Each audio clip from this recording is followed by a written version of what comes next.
Friends, माध्यमिक NB 2.0 पर आपका स्वागत है। तो मैं आपको साइंस में इंपॉर्टेंट क्वेश्चन करवा रही थी। आपको फिजिक्स में मैंने 50 क्वेश्चन करवा भी दिए। अगर आपने नहीं देखे हैं तो लिंक दे रखा है या प्लेलिस्ट पे जाके आप देख सकते हैं, ठीक है। और चैनल पर पहली बार है तो सब्सक्राइब जरूर कर लीजिए, बेल आइकन प्रेस कर लीजिए, क्योंकि जो भी क्वेश्चन करा रही हूँ आप 9, 10, 11, 12 किसी भी क्लास में हो, सभी के लिए इंपॉर्टेंट है। चाहे किसी भी एग्जाम की तैयारी कर रहे हो, अग्निवीर वायु भर्ती की हो, चाहे कोई भी एग्जाम हो, सभी के लिए हेल्पफुल है। चलिए देख लेते हैं। इसी तरह से केमिस्ट्री के क्वेश्चन इंपोर्टेंट कंप्लीट करेंगे हम पार्ट 1 और पार्ट 2 में। पदार्थ के परमाणुवाद के प्रणेता थे, तो इसके थे डाल्टन, ठीक है। नेक्स्ट है किसी पदार्थ का वह सूक्ष्मतम कण जिसका विभाजन नहीं हो सकता है, जिसको डिवाइड नहीं कह सकता, वो क्या कहलाता है? वो परमाणु कहलाता है, एटम। क्वेश्चन नंबर 3 है, आपको बताना है कि इसमें से कौन सा सुमेलित नहीं है। खोज करता मैं आपको करवा चुकी हूँ, ट्रिक से भी करवाया था। प्रोटॉन की Rutherford, neutron, Chadwick, electron, Thomson, मैंने आपको करवाया था ईंट पर नाच। ये इसकी ट्रिक होती है, ईंट पर नाच। तो इलेक्ट्रॉन की थॉमसन, प्रोटॉन की रदरफोर्ड और न्यूट्रॉन की चैडविक। तो इसमें जो गलत है वो फोटोन है। इसका सही आंसर आपको बताना है, ठीक है। क्वेश्चन नंबर 4 है, आपको करवा चुके सारे। परमाणु की जो नाभिक होता है, न्यूक्लियस, उसमें होता है क्या क्या होता है उसके अंदर? तो ये न्यूक्लियस के अंदर प्रोटॉन और न्यूट्रॉन होते हैं। इलेक्ट्रॉन इसके बाहर चक्कर लगाते हैं, ठीक है। तो प्रोटॉन और न्यूट्रॉन कहाँ होते हैं? अंदर। तो option B is right. Question number 5 है, रेडियो सक्रियता का पता सर्वप्रथम किसने लगाया था? तो ये लगाया था हेनरी बेक्यूरेल ने, ठीक है। रेडियो सक्रियता का पता सर्वप्रथम किसने लगाया था? हेनरी बेक्यूरेल ने। क्वेश्चन नंबर 6 से 9th क्लास में टॉपिक, इससे क्वेश्चन आता भी है। कपूर को निम्न विधि से शुद्ध किया जाता है। तो ऊर्ध्वपातन यानी सब्लिमेशन। ऊर्ध्वपातन क्या होता है कि जो पदार्थ गर्म करने पर बिना द्रव में बदले डायरेक्ट वाष्प में बदल जाते हैं, तो वो कहलाता है ऊर्ध्वपातन। जैसे कपूर हो गया, आयोडीन हो गया, एक नौसदर होता है अमोनियम क्लोराइड, ये तीनों ही आते हैं, ठीक है। इनको तीनों को शुद्ध इसी विधि से करते हैं। क्वेश्चन नंबर 7 है, परमाणु के नाभिक में उपस्थित प्रोटॉनों की संख्या को क्या कहा जाता है? तो प्रोटॉनों की संख्या को परमाणु क्रमांक कहते हैं, इसे जेड से लिखते हैं। इसके सवाल जो होंगे मैं आपको करवा दूंगी, आते हैं। नेक्स्ट है, सार्वत्रिक ब्लैक है। तो सिंपल सा है ये। तो सार्वत्रिक ब्लैक जल को कहा जाता है, ब्लैक जिसकी मात्रा ज़्यादा होती है और विलय जिसकी मात्रा कम होती है। जैसे चीनी और पानी का, तो पानी क्या हो गया? ब्लैक, और चीनी विलय होगी, इसकी मात्रा कम होती है।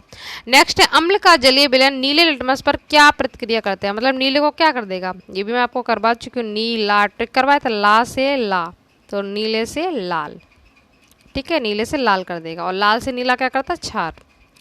रक्त का pH मान बहुत ज़्यादा इंपॉर्टेंट है, कई बार पूछा गया एग्जाम में, और 10th क्लास में तो फेवरेट क्वेश्चन में पूछा जाता है। तो ये होता है 7.4, ठीक है। ये थोड़ा क्षारी होता है, 7 से अधिक तो क्षारी है, 7 से कम अम्लीय है, आपको करवा चुकी हूँ। ये भी करवाया था, शुद्ध जल का pH मान। क्वेश्चन वही आता है, 9 से 12 तक की बुकों में से ही आता है। तो आप अगर ये पढ़ लेंगे तो आपका कोई भी क्वेश्चन एग्जाम में गलत नहीं होगा। तो शुद्ध जल का pH मान 7 होता है, और प्रकृति पूछे तो उदासीन, ठीक है। 7 से अधिक क्षारीय, 7 से कम अम्लीय, और 7 होता है तो न्यूट्रल रहता है, उदासीन। क्वेश्चन नंबर 12 है, ड्यूटेरियम में होता है। ड्यूटेरियम में क्या क्या होता है? तो एक न्यूट्रॉन होता है और एक प्रोटॉन होता है। फर्स्ट, सबसे हल्का तत्व, ध्यान रखना मैं गैस नहीं पूछ रही, सबसे हल्का तत्व। बच्चे ज़्यादातर हीलियम लगा देंगे, पर यहाँ पे तत्व की बात हो रही है, ठीक है। एलिमेंट्स, तो हाइड्रोजन। अगर गैस होता तो सबसे हल्की तो हीलियम में आता, ध्यान रखा करो, ये आंसर ऐसे ही गलत हो जाते हैं। ऑक्सीकरण में क्या होता है? ऑक्सीकरण में क्या होता है? इलेक्ट्रॉन मुक्त किए जाते हैं, बाहर निकाल दिए जाते हैं ऑक्सीकरण में, ठीक है। और ग्रहण किस में होते हैं? अपचयन में। वायु क्या है? ये क्वेश्चन बहुत पूछा जाता है, वायु क्या है। इससे पहले वाले मैंने यही क्वेश्चन पूछा था, वायु क्या है? तो वायु एक मिश्रण है, ठीक है, मिक्सचर है। सबसे भारी तत्व आपको बताना है।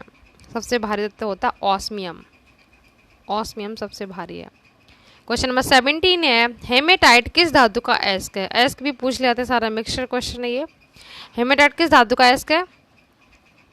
तो ये है लोहे का, यानी आयरन का। और जो एल्यूमिना होता है ना, ये एल्यूमिनियम, बॉक्साइड जो होता है वो एल्यूमिनियम का होता है। निम्न में से कौन एल्यूमिनियम की मिश्र धातु है? एल्यूमिनियम की मिश्र धातु है, तो ये है मैग्नीशियम, यानी Mg, ठीक है। क्वेश्चन नंबर 19 है, जर्मन सिल्वर किसका मिश्रण होता है? इसमें कंफ्यूजिंग क्वेश्चन है। सिल्वर को देख के बच्चे जाते सिल्वर पे ही टिक कर देंगे कि सिल्वर आएगा इसमें, पर ऐसा नहीं होता। जर्मन सिल्वर किसका मिश्रण होता है? तांबा यानी कॉपर, जस्ता यानी जिंक और निकल। ठीक है, कॉपर जिंक निकल का मिश्रण होता है जर्मन सिल्वर, इसमें सिल्वर कहीं भी नहीं आता। लास्ट क्वेश्चन अब आगे हम करेंगे नेक्स्ट पार्ट में। पीतल किसका मिश्र होता है? तो इसकी ट्रिक होती है पिताजी। पिताजी मतलब ता से तावा और जी से जस्ता, कॉपर और जिंक का मिश्रण होता है ये। ठीक है, पीतल। क्वेश्चन नंबर 20 मैंने आपको होमवर्क में दे रही हूँ, इसका आंसर आप कमेंट बॉक्स में बताना। नहीं आएगा तो आपको पार्ट 2 में इसका आंसर मिल जाएगा। तो जितना हो सके वीडियो को शेयर कीजिए और चैनल पे पहली बार तो सब्सक्राइब जो कर लीजिए, बेल आइकन प्रेस कर लीजिए, क्योंकि इंग्लिश साइंस के इंपॉर्टेंट रीजनिंग भी आपको करवा रही हूँ, तो आप चैनल पर जाके देख सकते हैं। Thank you so much.